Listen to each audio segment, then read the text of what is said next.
Saya ingin kembali lagi ke Mas Pange. Menurut saya ada sesuatu yang menarik dari temuan-temuan yang lain tadi. Salah satu yang menarik dalam survei yang dilakukan oleh algoritma ini adalah soal kalau 3 calon mulai dari Prabowo, Ganjar dan Anies tidak maju, maka siapa yang Anda calonkan untuk menjadi calon presiden? Ini menarik. Ya, nah, bisa dijelaskan persisnya seperti apa? Ya, jadi kita di survei ini kita mengeluarkan pertanyaan. Ini kalau pertanyaannya letter luck nih Bang ya, biar kita kebayang juga, pendengar juga kebayang nih. Ini menarik, tapi sekaligus nyeleneh. Ya, nyeleneh, sangat nyeleneh. Ya. Sangat nyeleneh. Bahkan ini kalau cerita balik layarnya nih Bang, ini ketika hasilnya kita sudah keluar, kita berpikir ini kita publish atau enggak. Karena apa? Mungkin orang akan kritik juga. Oh, nggak mungkin 3 ini nggak maju barengan gitu. Ganjar, Prabowo, Anies nggak mungkin nggak barengan. Tapi apa? Kita pingin tahu. Nih kalau kita lihat hasilnya tadi kan ya, paling dekat itu kan Ridwan Kamil 2,3, Sandiaga 1,8. Kayaknya nggak ada yang layak jadi presiden di luar 3 ini, kan gitu. Tapi kita ingin tahu publik sebenarnya siapa sih di luar 3 ini yang dianggap punya material atau kemampuan untuk menjadi seorang presiden. Itu yang kita ingin tes nih. Dan hasilnya ternyata cukup mengejutkan Bang. Pertanyaan kita gini, jika Prabowo Subianto, Ganjar Pranowo dan Anies Baswedan tidak maju sebagai capres, siapa sosok yang akan Anda pilih? Nah hasilnya adalah urutannya nih Bang ya, Sandiaga Uno 9,3%, lalu Ridwan Kamil 9,3%, Mahfud MD 8,2%. Itu 3 besarnya. Tapi kalau kita luaskan jadi 5 besar, AHY Agus Harimurti Yudhoyono 6,9%, Erick Thohir 5,5%. Artinya masyarakat ini nganggap kok ini orang-orang ini, kalau 3 ini nggak maju, 5 orang ini minimal ya, itu orang-orang yang punya material untuk jadi presiden. Jadi apa? Kita tuh punya pool, kita punya tampungan ini orang-orang yang layak jadi presiden cukup banyak di negeri kita ini. Dan ini juga nanti Bang, ini kalau bocorannya, ini juga pasti akan pengaruh juga ke siapa yang mungkin layak jadi cawapresnya. Itu Bang Subas. Enggak, pertanyaan saya begini. Apa motif kalian memasukkan pertanyaan ini di dalam survei? Nah, kalau motifnya tadi yang di awal-awal tadi kita ini ngobrol Bang, apa? Di politik ini nggak ada yang fix gitu. Nggak ada yang fix, orang masih berandai-andai, koalisi pun masih sedemikian cair, dengan peluang orang berubah itu sangat tinggi. Kita juga pengen lihat, kalau nih ada yang beneran nih, bukan 3-3-nya, ini nyaris nggak mungkin lah, nyaris itu tsunami politik bener-bener atau 3-3-nya nggak maju nih. Kalau salah satu atau salah 2 ada yang nggak jadi maju, dari mana sih pool kita yang mungkin akan jadi capres itu? Nah dari nama ini tadi Bang, yang kalau kita bikin 5 besar tadi urutannya adalah Sandi, RK, Ridwan Kamil, Mahfud MD, Agus Harimurti Yudhoyono dan juga Erick Thohir. Itu kalau 5? Itu 5. Gitu ya? Iya, jadi ini yang mereka sampai sekarang kelima ini kan benar-benar tidak pernah mengatakan dirinya capres. Oke. Dalam gosip-gosip politik pun mereka nggak dianggap sebagai dalam hitungan ngobrolan sebagai capres. Tapi minimal ada berapa, kalau di total nih ya, itu ada berapa puluh persen masyarakat itu yang menganggap bahwa orang-orang ini 5 nama ini sebenarnya punya material untuk jadi capres, dan mereka akan memilih kalau orang ini maju jadi capres. Jadi kalau tadi kan benar-benar ini kan kita benar-benar andai-andainya tadi 3 ini ada 1 atau 2-nya ada yang nggak maju, dari mana itu datangnya yang orang yang akan mungkin menggantikan tanda kutip posisinya sebagai capres? Ya dari poolnya dari 5 ini yang mungkin sangat mungkin Bang kira-kira. Oh, jadi apabila terjadi sesuatu dari 3 pasang calon ini atau dari semua ini, maka ini nama-nama yang muncul ini bisa jadi kuda hitam. Bisa jadi kuda hitam. Bisa jadi kuda hitam. Tahu-tahu mereka muncul yang tak jadi capres, entah jadi capres nih, atau mungkin bisa jadi pasangan dari yang 3 orang ini. Jadi sangat bisa jadi kuda hitam. Dan inilah dasar kita menarik kesimpulan untuk menjadikan ini sebagai topik diskusi kita hari ini. Begitu. Nah, saya ke Prof dulu. Iya. Prof. Iya. Ini tadi saya udah bilang. Ini pertanyaan nyeleneh. Iya. Tetapi menarik. Menarik karena ternyata masyarakat kita itu bukan masyarakat yang sama sekali tidak siap gitu. Iya. Apabila calon-calon yang ada, meskipun tadi sudah hampir fix 3 pasang ini. Tetapi apabila terjadi apa-apa, ternyata kalau ditanya masyarakat kita, mereka juga punya persiapan. Siapa yang layak untuk jadi pemimpin berikutnya? Nah, apa yang bisa Prof jelaskan? Ya, memang nyeleneh ya. Tetapi saya hormati hasil survei ini. Nah, tetapi dari urut-urutannya, saya melihat ya perkembangan akhir-akhir ini, kalau misal karakter pemilih kita itu lebih memilih popularitas, itu justru Erick seharusnya lebih muncul. Tapi di sini Erick Thohir di urutan kelima. Ini menurut saya menarik. Apa yang saya lihat adalah figur konsistensi, ya. Artinya apa yang dia pilih ya di dalam survei ini, orang lebih cenderung melihat track record apa yang dia kerjakan, ya. Katakanlah Sandiaga Uno kan wapresnya Prabowo. Nah, ini menarik ini, ya. Sampai sekarang muncul lagi. Jadi wajar kalau misal dia. Nah, tapi yang kedua seharusnya Erick. Ya, Erick akhir-akhir ini kan sangat gencar isu BUMN, kemudian isu olahraga, ya, PSSI-nya mendatangkan timnas Argentina. Ini memang menjadi perhatian publik akhir-akhir ini. Tapi dia terlempar dari 3 besar. Ya, ini yang menurut saya cukup unik dan menarik. Justru orang lebih ke harapan yang lebih krusial. Itulah isu korupsi dan penyelamatan ekonomi negara. Nah, ini yang kalau kita lihat ya. Saya ingin ini menggali lagi dari Prof. Kalau nama Ridwan Kamil itu kan selalu muncul dalam berbagai survei. Betul. Tapi untuk posisi wakil presiden. Betul, ya. Dan kalau dia muncul lagi nama di di pertanyaan ini tadi, menurut saya itu sesuatu yang wajar. Iya. Betul. Lalu kemudian nama Sandiaga Uno itu juga dia selalu ada di top 3 atau top 5 untuk calon wakil presiden. Sementara ini suatu fenomena yang sangat menarik.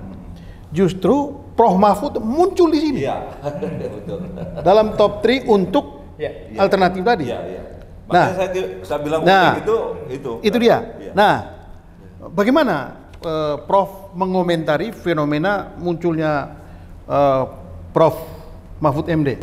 Ya, saya harus kembali lagi kepada teori klasik lah ya, Clifford Geertz, bahwa unsur-unsur yang dipilih di dalam kepemimpinan nasional itu tidak terlepas dari 3 unsur ini, ya, unsur religius, nasionalis, dan satu lagi penggabungan antara keduanya.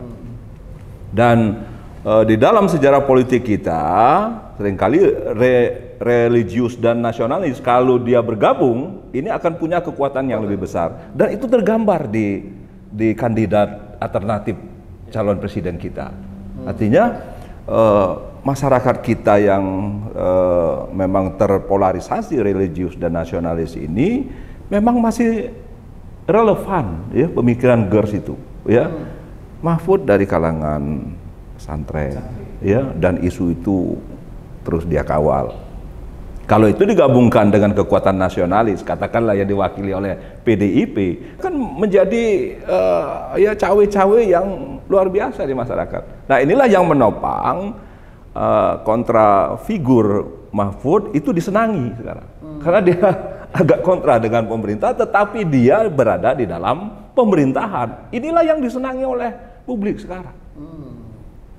Begitu ya. Itu prediksi saya. Oke, saya kembali ke Mas Pange dulu.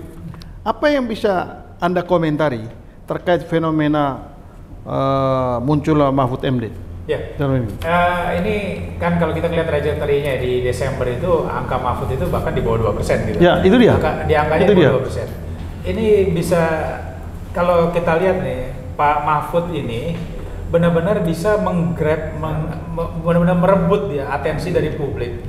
Karena ada beberapa kasus ya kemarin yang dana 300 triliun itu, terus ada yang case yang di Lampung, terus ada case yang di Jambi juga dia turun. Ini kalau kita bicara ya ini Pak Mahfud pasti bilang ini bukan untuk kepentingan politik dan semacamnya. Tapi kita bilang ini langkah yang dilakukan itu luar biasa. Karena apa?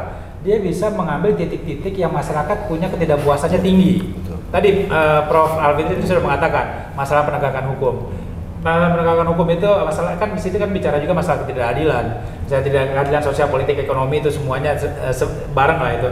Nah di situ Pak Mahfud dan dia bahkan sampai punya tim khusus kan selama ini yang dianggap ini kalau publik nih ya, yang apa namanya all president's man itu kan Pak Luhut yang dianggap yang bereskan semua urusan yang menurut Pak Jokowi perlu beresin sama Pak Luhut. Tapi ternyata tapi sementara kan Pak Luhut ini selama ini tidak pernah digembor-gemborkan untuk posisi-posisi yang untuk elektoral itu. Tapi di sini Pak Mahfud muncul sebagai orang yang ada di lingkaran kekuasaan, menteri ini Menko kan ya, Menko yang benar-benar menjalankan publik haus nih ada dari level-level pimpinan tinggi ini membereskan masalah-masalah real, nunjukin positioningnya bagaimana. Dan di sini kita lihat Pak Mahfud benar-benar bisa nge-grab itu karena apa? Kita sambungkan tadi dengan masalah kepuasan itu ekonomi segala macam, ya udah kepuasannya tinggi segala macam. Tapi penegakan hukum, masalah keadilan sosial, masalah perlakuan di level masyarakat segala macam itu ada yang perlu diperbaiki. Tadi Bang Sebas bilang ini ada yang jelas perlu diperbaiki dan di situ Pak Mahfud masuk. Jadi kalau saya nih ya, saya nggak bisa berandai-andai Pak Mahfud punya tim politik khusus nggak masuk untuk ini. Tapi kalau saya bisa dibilang saya angkat topi nih untuk tim kalau ada nih ya. Saya nggak berani andai-andai nih ada apa enggaknya. Tapi kalau ada itu luar biasa timnya itu karena apa? Mereka benar-benar bisa mensoroti hal-hal yang menjadi perhatian masyarakat. Jadi tadi masalah tidak inilah maksudnya hukum ini masalah yang kemarin ada yang YouTube yang orang Lampung itu langsung turun. Jangan sampai ada yang ada yang mencelakai dia segala macam. Lalu ada guru yang saya lupa di Jawa Barat nih ada yang itu langsung turun juga ngejagain. Jadi hal-hal yang menjadi perhatian publik itu di situ dia menunjukkan bagaimana peran negara dan juga tentunya peran Mahfud MD dalam menjaga itu dan itu publik haus untuk itu dan dia masuk ke ceruk yang pas, Pak. Oke. Nah, pertanyaan singkat saya. Dengan hasil ini bisakah ini menjadi tiket bagi Prof Mahfud untuk menjadi dasar bagi katakanlah 3 pasang calon itu untuk memilih dan menjadi calon wakil presiden. Nah, itu sangat mungkin, Bang. Jadi kita punya kita lanjut juga dari hasil survei kita ini, siapa tokoh-tokoh yang punya alternatif yang dia masuk alternatif itu relatif sebangun, Bang. Dan itu juga menjawab tadi pertanyaan Prof Alfitri bahwa di situ Erick Thohir ada disebutnya sebagai wapres. Tapi kita tanyakan siapa yang cocok jadi wapres. Urutannya adalah Sandiaga Uno 11%, 11,3%. Erick Thohir 10,3% dan Mahfud MD di 8,8%. Jadi dia dengan posisinya tadi benar-benar dapat rekognisi yang luar biasa dari publik dan benar-benar melompat. Ini kuda hitamnya langsung lompat ini kayaknya keluar dari stable itu langsung melompat langsung jadi perhatian ini dan dia sampai dapat 8,8%. Dan kalau tadi Prof Alfitra kita walaupun polarisasi itu gak sedemikian rupa ya, tapi tetap kombinasinya ini kan rata nih sekarang. Semua 3 calon besar ini baik Anies, Prabowo atau Ganjar itu memposisikan diri nasionalis religius. Nggak ada yang mengatakan saya nasionalis saja toh gitu. Ada yang saya religius saja. Dia semuanya memposisikan pada nasionalis religius dan seperti tadi Prof Alfred katakan sejarahnya Indonesia itu pasangannya itu nasionalis religius. Dan tadi jelas sekarang tinggal lihat nih Mahfud dia mewakili kelompok yang dikatakan lebih condongnya ke religius ya. Tinggal siapa nih yang nasionalis ini yang belum punya pasangan siapa? Kalau misalnya bilang gini, orang kan kemarin sempat bilang tiga-tiganya belum punya pasangan. Iya, tiga-tiganya belum punya pasangan, tapi kan kecondongan ke nasionalis atau ke religiusnya mana yang lebih dekat macam.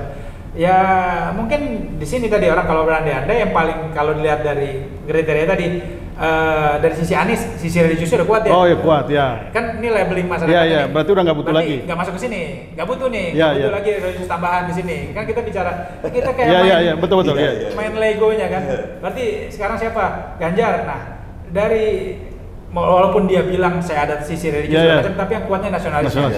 Prabowo juga yang kuatnya nasionalisnya. Dua ini yang mungkin bisa masuk. Oh gitu. Kalau kita lihat dari hasilnya ini. Jadi ini bisa jadi kuda hitam untuk 2 malah ya? Dua pasang calon. Oke. Prof, bagaimana Anda mengomentari?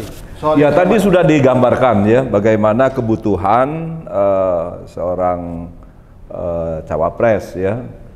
Dari alternatif itu ya memang sudah tergambar kekuatannya di mana. Dan saya sepakat kalau lemah di religius dia harus menggandeng religius. Kalau dia kuat di religius, dia harus menggandeng nasionalis. Karena kekuatan ke depan memang butuh figur yang menggabungkan kedua ini. Nah, dari tiga ini, kalau kita potret, memang ada pilihan-pilihan alternatif. Oke. Artinya untuk Prof Mahfud ini bisa jadi pilihan bagi? Iya, dua-duanya. Ya. Siapa aja? Ya, dia bisa ke Ganjar yang nasionalis, ya lebih condong ke sana, kemudian bisa ke Prabowo. Iya. Dua ini ya, Bro. Kita break dulu. Kita akan lanjutkan setelah yang